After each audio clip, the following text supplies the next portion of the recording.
Information processing biases. Reasons for risky investments. Let's start with a question. Suppose you have two equal amounts of money.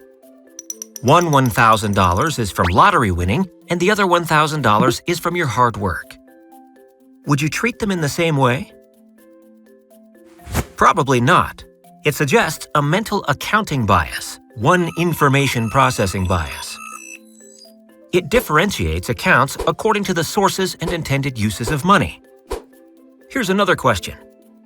If Fund A has an 80% chance of making a profit, and Fund B has a 20% chance of losing money, would you prefer Fund A?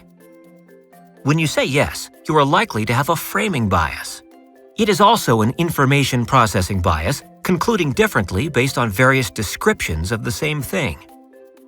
Next, I will walk you through two other common information processing biases. Sometimes, the crew uses an anchor to secure the boat in one place. Investors also tend to find an anchor to help make decisions, such as an expected price or economic forecast. Let's look at a case. You bought a stock at $500 and expected it to rise to $1,000 in 3 months.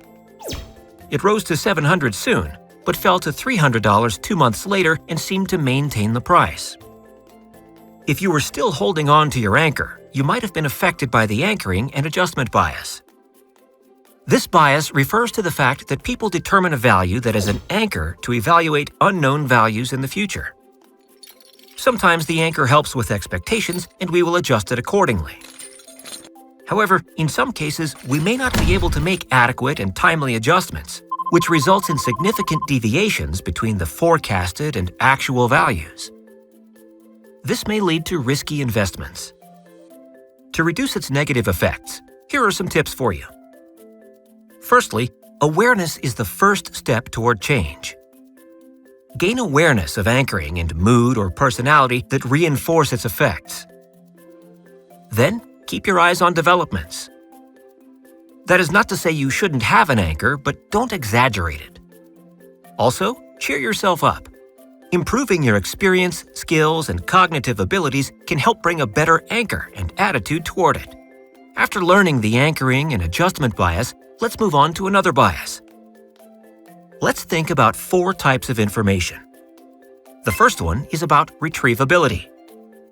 Generally, the more you are exposed to something, the easier it is for you to recall it in your mind.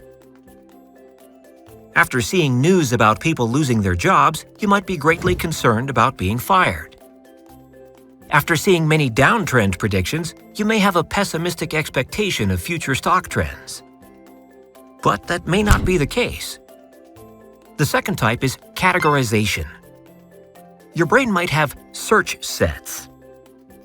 For example, you tend to believe falling prices are caused by specific reasons and ignore other possibilities.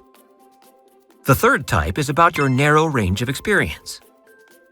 You might have an idea of investing in the sector you work in, even though it doesn't have better prospects than others. The last type is resonance. What you like catches your attention more. However, your allocation could be inefficient if your investment is based on your preferences rather than data, risks, and returns. Investing decisions based on the above available information shows the effects of availability bias, which may bring risks. To avoid getting trapped by it, you better arm yourself with weapons. One weapon is a camera. It helps you recognize the availability bias and see the bigger picture. The second is a scale. Stay critical, have an objective perspective, self-reflect, and avoid making impulse decisions by weighing the available information. The last weapon is a telescope. Stay open and see further. Remember, the first solution that comes into your mind might not be the best. Many potential solutions are waiting for you. Understand information processing biases better now? Please share your thoughts with us.